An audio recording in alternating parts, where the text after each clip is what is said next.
Baba yetu, tunakushukuru sana kwa ajili ya nafasi hii ya watumishi wako ambao umewatuma kusema maneno haya katika taifa letu, hususan katika serikali yetu, kuibariki. Tunamwombea rais, makamu wa rais, waziri mkuu na taasisi zote za TAMISEMI, kuanzia wakuu wa mikoa, wakuu wa wilaya na vyombo vya ulinzi na usalama. Lakini tunalikumbuka bunge letu la Jamhuri ya Muungano wa Tanzania, tunakumbuka mahakama katika Jamhuri ya Muungano wa Tanzania, kuanzia jaji mkuu, msemaji wa serikali na mwanasheria mkuu wa serikali. Kwa kweli Mungu, tunakuomba uwabariki viongozi wetu, kwa jina la Baba na Mwana na Roho Mtakatifu, amen. Kabla sijaendelea, mimi majina yangu ni Paulo Bendela, askofu mkuu wa makanisa ya Ufunuo Tanzania, na ni makamu mwenyekiti wa kamati ya amani katika mkoa wetu wa Dar es Salaam. Ningependa nisome mstari huu wa kwanza katika kitabu cha Tito sura ya 3. Tito sura ya 3 mstari wa kwanza: wakumbushe watu kunyenyekea kwa wenye uwezo na kutii na kuwa tayari kwa kila kazi njema, wasimtukane mtu yeyote, wasiwe wagomvi, wawe wema, wakionyesha upole wote kwa watu wote. Ndugu zangu wapendwa, nachukua nafasi hii kwanza kupongeza hotuba ya Mheshimiwa Waziri Mkuu wa Jamhuri ya Muungano wa Tanzania. Kwa neema ya Mungu na kwa kazi aliyoifanya hapa juzi akiwa bungeni Dodoma, alipokuwa akilihutubia bunge na kuwahutubia Watanzania wote katika Jamhuri ya Muungano wa Tanzania, mambo ambayo mimi niliyanukuu kama kiongozi wa kiroho na wenzangu hapa, baba askofu na baba askofu hapa na mheshimiwa shehe na baba askofu pale. Mheshimiwa Waziri Mkuu alizungumzia uwajibikaji, utawala bora, usimamizi wa serikali, huduma bora kwa wananchi na matumizi sahihi ya fedha za umma. Katika kitabu cha Tito nimesoma sura ile ya 3 mstari wa kwanza na mstari wa 2, Biblia imeandikwa wakumbushe watu kunyenyekea kwa wenye uwezo na mamlaka. Watu wawe wanyenyekevu kwa wenye uwezo, kwa sababu taifa haliwezi kutegemea tu ajili ya serikali. Taifa linategemea pia hata kwa wawekezaji wenye uwezo na mamlaka, na kutii kwa kila kazi iliyo njema. Taifa hili libaki kuwa na utulivu, tunatakiwa kuheshimu mamlaka ya taifa la Jamhuri ya Muungano wa Tanzania, lakini pia kuwaheshimu wenye uwezo, wawekezaji, na zaidi sana kuwaheshimu viongozi wetu wa kiroho katika Jamhuri ya Muungano wa Tanzania na kuwatii. Tusiheshimu tu wenye uwezo wa serikali na wenye uwezo wa wawekezaji, alafu viongozi wa kiroho tukawachukulia kama vile waongeaji tu. Itakuwa sio jambo bora. Kwa hiyo ningependa hili jambo niliweke hapo sawa. Ndio kazi yetu sisi viongozi wa kiroho, ndio maana tumekusanyika hapa kuonyesha utii kwa serikali yetu. Hili ni agizo la Biblia. Sisi kama viongozi wa kiroho Tanzania hatupashi kubishana, kupingana, kusuguana na wenye uwezo na mamlaka katika Jamhuri ya Muungano wa Tanzania. Ni Biblia imetuagiza hivyo. Uwakumbushe, tunakumbushana kutii kwa wenye uwezo na mamlaka, na kuwashauri watu waelewe hizo ingredients za kiroho, ili mambo yaweze kunoga. Lakini pia kuwakumbusha watu kwamba hotuba ya Mheshimiwa Waziri Mkuu, sisi kama maaskofu tunaipongeza. Uwajibikaji ni jambo ambalo ni very substantial. Viongozi wa taasisi mbalimbali za serikali kuwajibika bila kuangalia huyu mtu namfahamu au humfahamu, maadamu ni mtu anayetoka katika Jamhuri ya Muungano wa Tanzania. kuwajibika. Tusiwahudumie Watanzania kwa ubaguzi. Mheshimiwa Waziri Mkuu alisisitiza sana hilo. Utawala bora. Utawala bora ni tukiwa sisi viongozi wa kiroho tunasikia mambo mengi huko duniani. Waumini kutulalamikia, waumini kulalamikia serikali, lakini je, haya mambo yanayolalamikiwa ni ya ukweli? Uwajibikaji. Mwingine anakurupuka tu, ana mashetani yake kichwani yamempanda, anaweza kumlalamikia kiongozi wa kiroho au kumlalamikia kiongozi wa serikali. Lakini je, lazima tu calm down. Haya mambo tunayosikia huko nyuma ni ya ukweli? Tunaweza kufanya nini kuweza kubalance ili mambo yaweze kuwa very compensating? 3, usimamizi wa serikali. Hili ni jambo la mamlaka. 4, huduma bora kwa wananchi: maji, umeme, afya, elimu. Haya ni mambo ya msingi sana. Usimamizi huduma bora kwa wananchi. Hata waumini wanahitaji kupata huduma bora kanisani. Hata sisi raia tunahitaji kupata huduma bora serikalini. Yaani huduma zisiende tu kwa watu fulani kwamba zinakuja kwa bendera, kwa sababu mimi ni askofu, kwa baba askofu Allen Siso, kwa baba askofu, kwa mheshimiwa shehe hapa na kwa baba askofu. Huduma ziwe bora kwa raia. Kusimamia, sio tunakuletea barabara ya rami bwana, uko wapi mheshimiwa? Huduma bora kwa wananchi, sio huduma bora tu kwa viongozi. Iwe ni hospitalini. Tunampongeza sana Mheshimiwa Waziri Mkuu, matibabu na kadhalika yanavyofanyika hospitalini.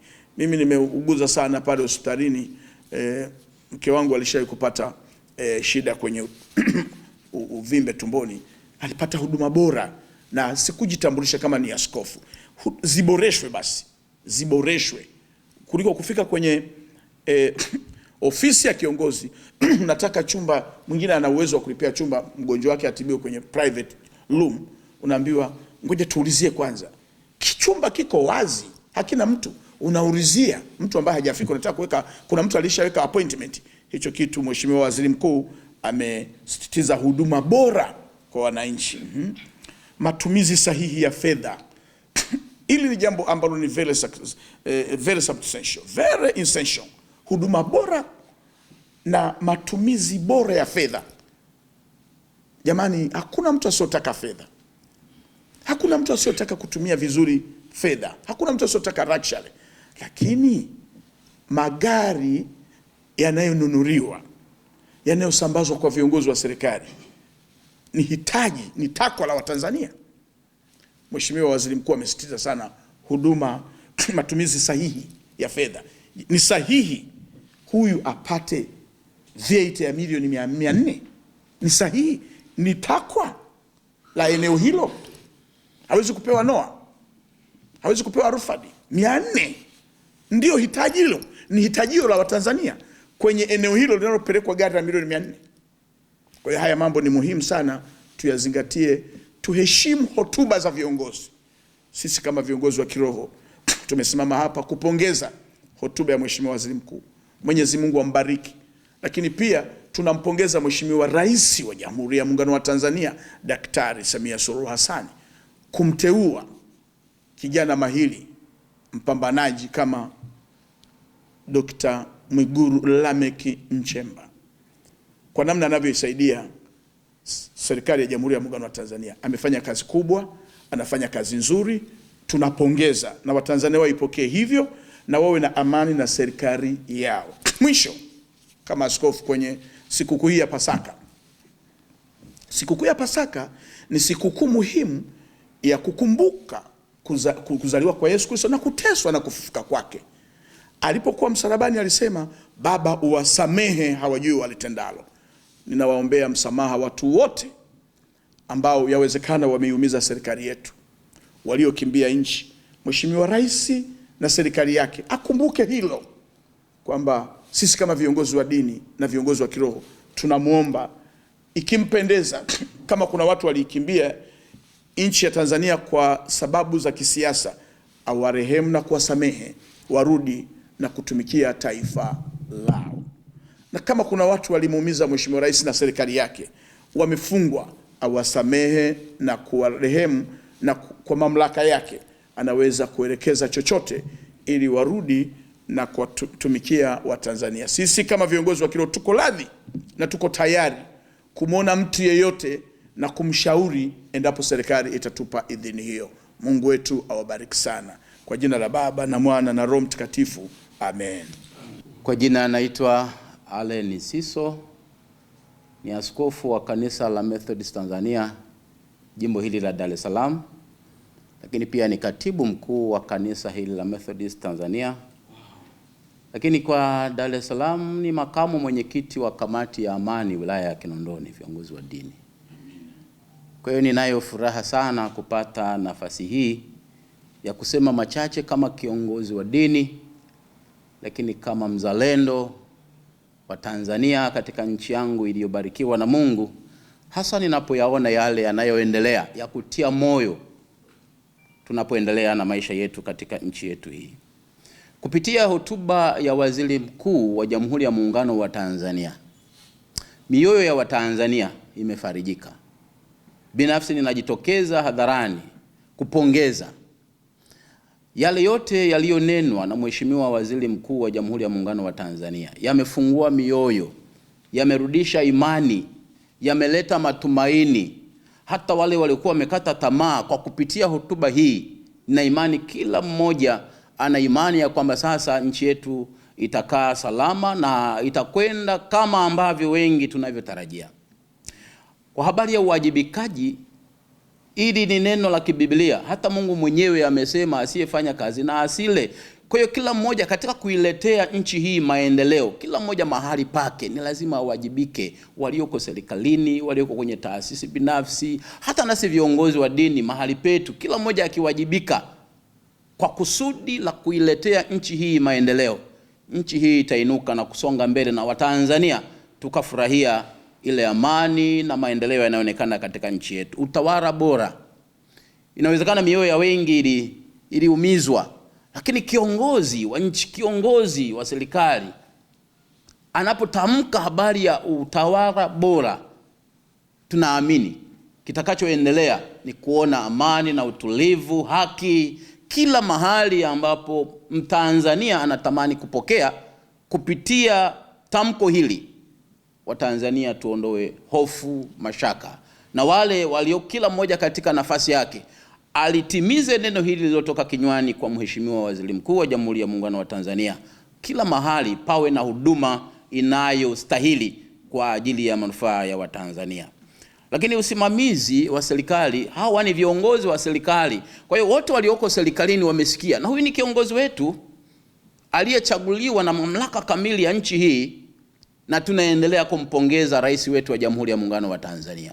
Jicho lake limeona kumpata mtu sahihi, anayeweza kusimamia, anayeweza kutamka, hana hofu, hana mashaka, lakini ni mtu anayependa kuona serikali inasimamia sheria, inasimamia haki, uadilifu katika taifa hili la Tanzania. Huduma bora kwa wananchi, haya ni matarajio ya wengi. Kama ilivyo hata viongozi wa dini wote wanaokuja, wawe Waislamu, wawe Wakristo, wanatarajia huduma. Hata nasi viongozi wa dini tuhudumie Watanzania. Wanaokuja makanisani, wanaokuja misikitini ni Watanzania, wanahitaji kupata huduma sahihi ya kutiwa moyo na hata kupewa matumaini katika maisha haya. Kwa hiyo hata serikalini pia huduma zikiboreshwa, nchi hii iliyobarikiwa na Mungu tutakaa kwa furaha na kwa amani. Na jambo ambalo linatesa sana Watanzania ni kuona matumizi ya fedha pale tunaposikia hayakutumika ipasavyo. Hata yule ambaye hana nafasi yoyote ya uongozi anasikia kuumia. Tunapomsikia kiongozi wa nchi anatamani kuona matumizi sahihi ya fedha, sisi kama viongozi wa dini tuliokutana hapa, nafikiri ni wajibu wetu kuwaombea viongozi wa serikali, kumwombea waziri mkuu. Na mimi binafsi niseme, tangu waziri mkuu waingie katika nafasi hii, ameonyesha ujasiri, ameonyesha uwezo, ameonyesha uzalendo pale anapotamka habari ya uzalendo, tuamini kwamba ni mzalendo halisi. Tumuunge mkono, tumuombee, tuiombee serikali yetu ya Jamhuri ya Muungano chini ya rais wetu mpendwa Dr. Samia Suluhu Hassan na wote wanaomsaidia, makamu wa rais, waziri mkuu. Tunapoona maneno kama haya yanatolewa kwenye bunge linalotengeneza sheria za nchi hii, tuna imani, tunafarijika. Kwa hiyo kila mmoja mahali pake alitii neno hili na kuona kwamba nimepewa nafasi hii kutumika na kuwahudumia Watanzania kama vile inavyonipasa. Tunaamini Mungu ataendelea kuibariki nchi yetu, ataendelea kuibariki serikali yetu, atawabariki Watanzania. Watanzania tuamini katika nchi hii na uongozi uliopo tuko salama. Mungu ibariki Afrika, Mungu ibariki Tanzania. Amen. Amen. Hitimisho la Kwaresma, tumemaliza Ijumaa Kuu na tunaingia kwenye Pasaka. Yesu alikufa msalabani kwa ajili ya wanadamu. Na yako mambo kadhaa yaliyotendeka akiwa pale msalabani. Mambo mengi tunajifunza. Yuko katika mateso lakini anawahurumia watu. Akafika mahali hata wale wamama waliokuwa wanamlilia akasema, enyi wanawake wa Yerusalemu, msinililie mimi, bali jililieni ninyi nafsi zenu na watoto wenu. Mambo haya kama yanatendeka katika mti mbichi, je, itakuwaje katika mti mkavu? Huruma na upendo tuliouona pale msalabani Yesu akiangikwa. Hebu Watanzania tukopi huruma hii na upendo ule. Hebu tukapendane Watanzania. Tunapofika mahali pa kuadhimisha sikukuu ya Pasaka, Yesu anafufuka, yale yote kama tulikuwa na chuki, tulikuwa na visasi, hebu vyote tuviache. Tuone Tanzania ikifufuka pamoja na Yesu. Watanzania wakifufuka, wakiondoa hofu na mashaka, lije tumaini la maisha mapya yenye amani. Na watakia Pasaka njema na Tanzania ibarikiwe na Mungu aliye hai. Amen. Majina yangu ninaitwa Bethania Simon Mpembwa. Ni askofu mkuu wa kanisa la Neema ya Kitume Tanzania, na pia ni balozi wa amani, lakini pia ni mjumbe wa kamati ya amani mkoa wa Dar es Salaam chini ya viongozi wangu Mheshimiwa Paul Bendela na mwenyekiti wetu mkuu ambaye ni ndugu Sheikh Waridi, yeye ambaye anatuongoza vizuri chini ya mlezi wetu mkuu wa mkoa wa Dar es Salaam kwa sasa, ndugu Chalamila. Mungu awabariki sana wa Tanzania. Niseme kwamba nimefurahia sana. Tunaingia sasa Pasaka, lakini tunapoendea Pasaka ambayo ni siku ya kesho mwaka 2026, Pasaka hii tumeikaribisha kwa hotuba ya Mheshimiwa Waziri Mkuu wa Jamhuri ya Muungano wa Tanzania. Kwa kweli niseme kwamba Waziri Mkuu ni kijana mwenzangu, amenipita kidogo, lakini niseme tu kwamba heshima kubwa tumpe Mama Samia kwa sababu ya kutupatia kijana mwenzetu ambaye ana uchungu wa nchi hii na mtu ambaye ana uzalendo. Na mnajua nchi ilipitia katika hali fulani, nimeona akizunguka nchi nzima kwa ajili ya kutuweka Watanzania karibu. Kwa jambo hili limekuwa ni faraja sana kwangu na kwa Watanzania kwa ujumla, wadogo, wakati mpaka wa juu kabisa. Sasa nataka nichangie machache mawili matatu juu ya hotuba ambayo ameitoa Mheshimiwa Waziri Mkuu wa Jamhuri ya Muungano wa Tanzania. Nianzie kwa kuchangia kipengele ambacho alikiongelea kuhusu matumizi sahihi ya fedha za umma. Anapozungumzia fedha za umma, sio fedha zake, sio pesa ya mtu, ni pesa ya kodi ya Watanzania. Hii inatuonyesha kwamba serikali imejipanga.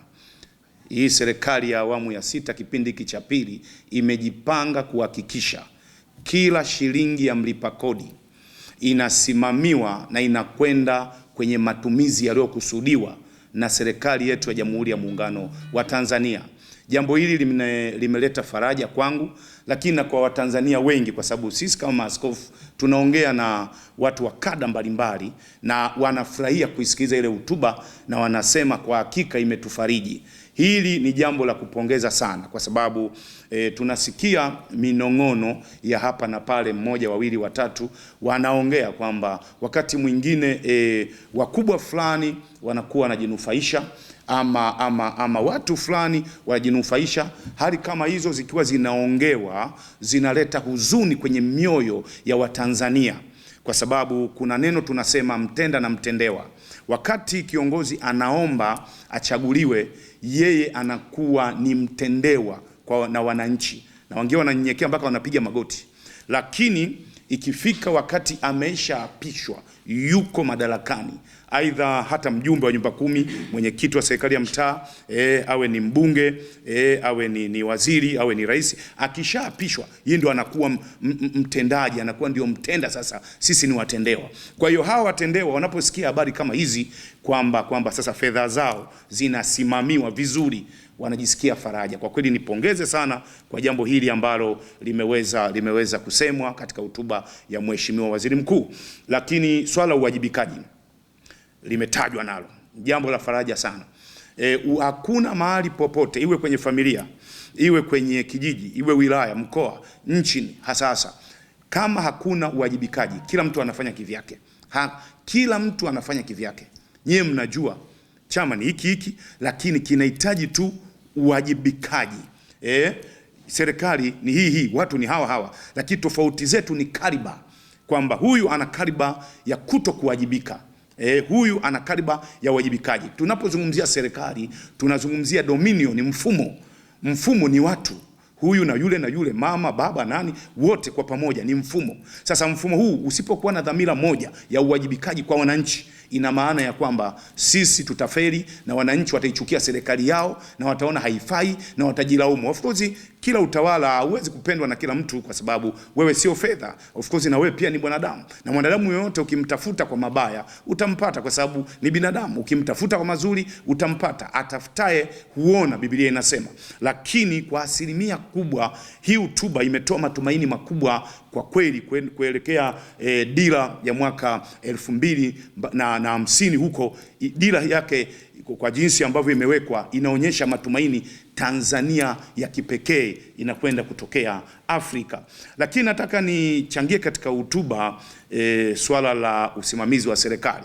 Hilo nisiliongee sana kwa sababu wakubwa wetu linawahusu, lakini huduma bora kwa wananchi, amerudia hii tena mara ya pili, huduma bora. Lakini niseme kwamba huduma kila mahala zimeboreshwa.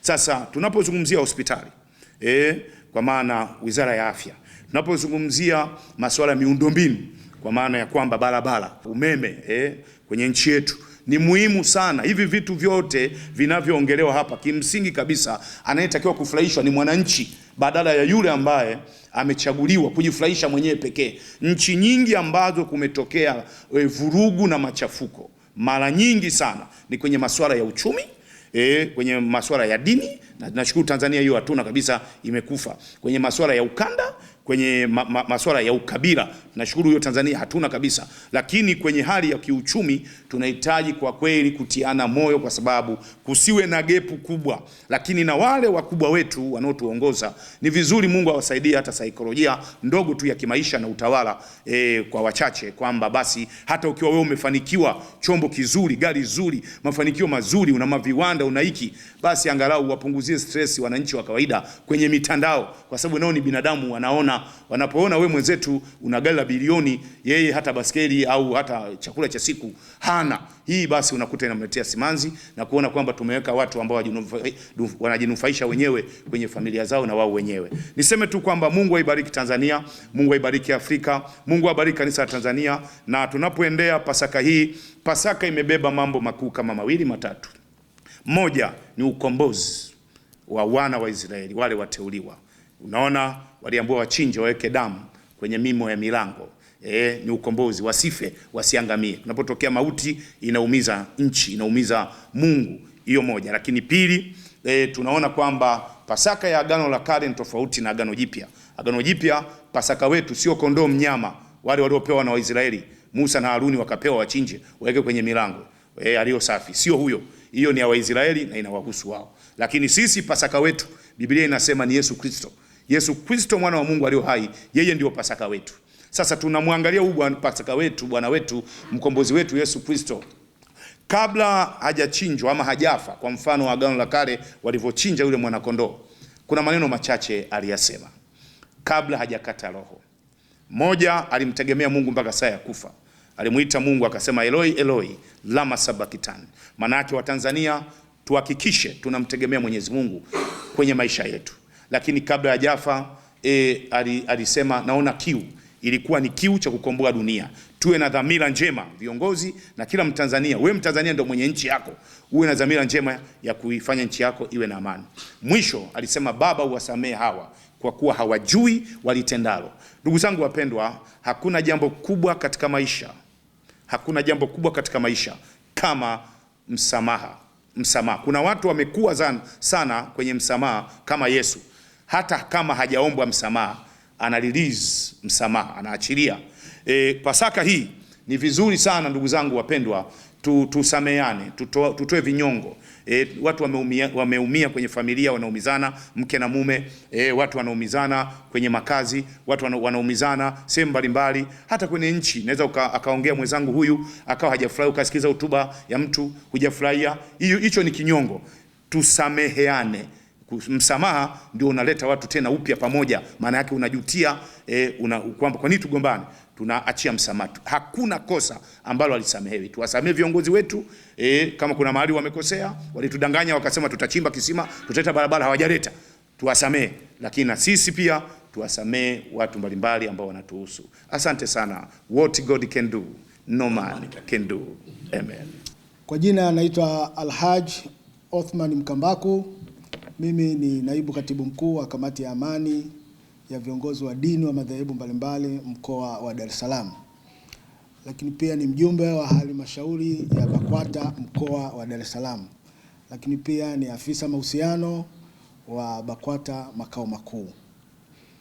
Niko hapa mbele yenu kwa nia moja tu ya kuipongeza hotuba ya bajeti iliyotolewa na Mheshimiwa Dr. Mwigulu Lameck Nchemba, Waziri Mkuu wa Jamhuri ya Muungano wa Tanzania.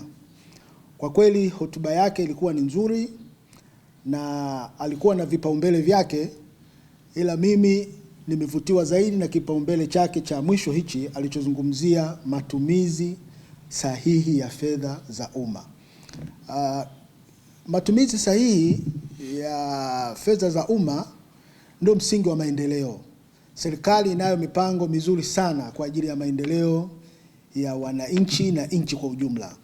Lakini baadhi ya watumishi ambao si waadilifu wamekuwa wakikwamisha mipango hii kwa ubadhirifu unaofanyika katika wizara na maidara mbalimbali.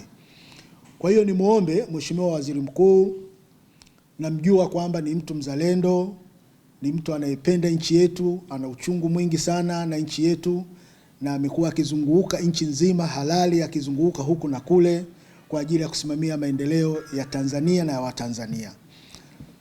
Kwa hiyo kikubwa ninachokiomba mimi awe imara kabisa katika kusimamia matumizi sahihi ya fedha za umma. Kwa sababu mara nyingi kila inapotoka taarifa ya CAG, mkaguzi huyu na mdhibiti wa mahesabu ya serikali, tunaona kuna baadhi ya halmashauri zinapata hati chafu. Kwa hiyo tunataka kuona hatua sahihi zikichukuliwa kwa wale wote waliokuwa wabadhirifu wa fedha za umma. Serikali na Mheshimiwa Rais tunamuomba na Waziri Mkuu pia tunamuomba wawe makini sana na wawe wakali sana katika kusimamia matumizi sahihi ya fedha za umma. Kwa sababu matumizi yakiwa sahihi, basi na huduma bora zitapatikana. Kwa sababu yale malengo yao walioyaweka itakuwa rahisi kutimizwa kutokana na matumizi sahihi ya fedha za umma. Lakini tunaipongeza serikali, tunampongeza Mheshimiwa Rais kwa kumchagua Daktari Mwigulu Nchemba kuwa waziri mkuu, na tunaona kazi anayofanya waziri mkuu. Kwa kweli anapambana sana, anazunguka nchi nzima kwa kuharakisha na kuhimiza maendeleo ya nchi na kujenga umoja na mshikamano. Nawashukuru sana, Mungu awabariki. Ndugu zangu wa Tanzania, nichukue nafasi hii katika sikukuu hii ya Pasaka, tunapokuwa tukisherehekea Pasaka ya kuteswa kwa Bwana wetu Yesu Kristo, tusisahau kulinda na kutunza na kudumisha amani ya taifa letu. Ni muhimu sana kumthamini mwenzako, kutokumletea madhara, kutokumdharau, lakini kutokuwa na matamko yatakayoleta taswira mbaya. Tafadhali ni sana ndugu zangu, tuilinde amani ya taifa letu. Ni muhimu sana tujifunze nchi zingine zinazotumia mabavu na madaraka ya ugomvi wa kupigania mali na rasilimali za nchi wanavyopoteza maisha. Tufanye ibada zetu katika sikukuu hizi za Pasaka, sikukuu hii ya Pasaka katika taifa letu kwa lengo la kudumisha amani na kumthamini mwenzako na kumsamehe mwenzako. Mwisho, nampongeza Mheshimiwa Rais kwa uteuzi wake anaoufanya. Ndugu zangu wa Tanzania, tukumbuke, unapotaka mtu umteue akusaidie, kwanza umwamini na umpende na uijue historia yake. Mheshimiwa Rais hawezi kukurupuka tu kumpokea mtu aliyechaguliwa na watu kutoka maeneo ya kwetu Geita, Mwanza, kwamba Mheshimiwa Rais, tunakuomba huyu ndiye akusaidie kazi. Hamjui, hana historia naye. Tusiingilie teuzi za Mheshimiwa Rais na mapenzi yake na mtu kwa ajili ya kuliboresha taifa letu na kulipeleka mahali panapostahili. Mungu awabariki sana. Amen.